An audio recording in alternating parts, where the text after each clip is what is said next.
Just as nightfall follows day on Kafar, so might night follow day on the Acolyte, I wrote after episode 4. After 2 weeks without one, both me's boss and the Acolyte's audience are itching for a battle. There has to be a major payoff following this episode's tease, perhaps even greater than the Fates duel. Prepare, fulfill the reward. The Oops, All Lightsabers episode of Night, the Acolyte, is a force-infused feast of slamming swords, unexpected fatalities, and one magnificently smiling, vicious Sith. The Acolyte leaves me with no option, even though I hate to be the person who suggests a streaming show that doesn't truly start excellent until episode 5. Despite a less than stellar lead-up this week, Night is a must-see for any Star Wars enthusiast. The Acolyte has irrevocably changed the franchise, much like the Coven tattoo on me's forehead, regardless of whether the show maintains its current momentum through next month's conclusion or takes a turn for the worse. Night maybe raises the bar for Star Wars action taking place on Earth. Along with the Jedi vs. Sith showdowns in the Phantom Menace and Revenge of the Sith and the throne room battle in The Last Jedi, it's a fighting tour de force that, at the very least, has to be included in any ranking of the most dynamic, acrobatic, physical combat in the history of live-action Star Wars. We want to top the Darth Maul fight, Earth.Along actor Daphne Keane stated in an April interview with Entertainment Weekly.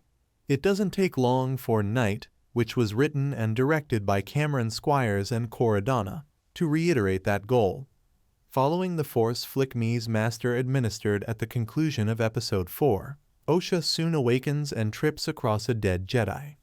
She then observes from a distance as his killer simultaneously defeats multiple still-standing fighters. The unidentified Jedi on this Star Wars away team weren't long for this life, as I mentioned last week, but I didn't anticipate that 2 of them would be made into Jedi kebabs. The episode begins with a devastating double kill by Kimir, which also significantly reduces the number of survivors. In under 2 minutes, Kimir has essentially reduced the number of Jedi characters to only those that are absolutely necessary, allowing for the 2-on-1 and 1-on-1 confrontations that take up the majority of the show. Apart from Saul, this isn't the Jedi team, and the Order as a whole hasn't been tried against the Sith. Night's opening third plays out like the denouement of Return of the Jedi, alternating between 3 rivalries: Saul versus Kimir, Jeki versus me, and Osha versus Yord's strict adherence to the rules. Yord says Osha, "I will subdue you, I don't want to have to." Yord, "Any day now you can conquer me." As the main fighters gather for crucial and deadly confrontations, the streams and swords eventually cross.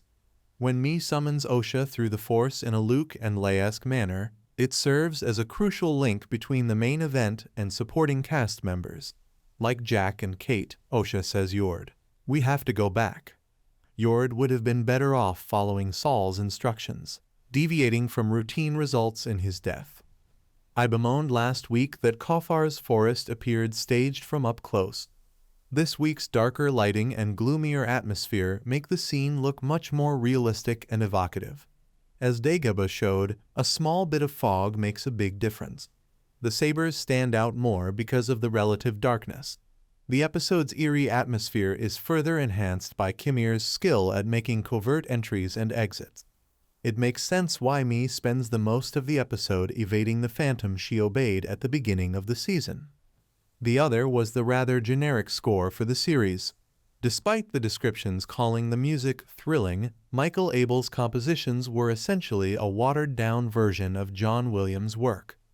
The fact that this episode doesn't have a hit song should emphasize how important Williams was, even if there was ever any doubt, which there wasn't, that the music of the first 6 Star Wars films made them unforgettable even when their non-musical elements faltered. Nevertheless, the fact that the action functions as effectively as it does in the absence of a similarly captivating accompaniment is a credit to the choreography's excellence rather than, say, Ahsoka's strength. Even Star Wars Kid would have been magnificent when paired with Duel of the Fates or Battle of the Heroes. Well, perhaps not. Night features one of Williams' motifs. When Kimir finds Osha and cures her wounds at the end of the episode, a very Reylo move, you'll see a brief glimpse of Kylo Ren's theme.